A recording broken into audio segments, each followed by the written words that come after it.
రావడానికి తిరుగులేని రామబాణం కావాలి. ఈ Harihara Veeramallu trailer reaction video first video support.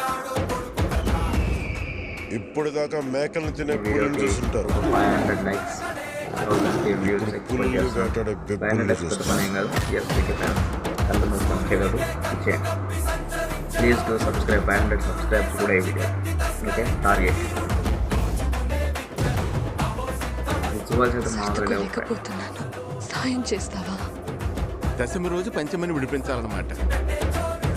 నేను రావాలని చాలా మంది ఆ దేవుడికి దండం పెట్టుకుంటా ఉంటారు, కానీ నేను రాకూడదని మీరు చూస్తున్నారు. వినాలి, చెప్పింది వినాలి. ఎటువంటి అవట్లేదు. మినిమం 1000 మామయ్యవు కదా. లేట్ అయినా కానీ చాలా బాగా ఇచ్చేస్తాను. అది మాత్రం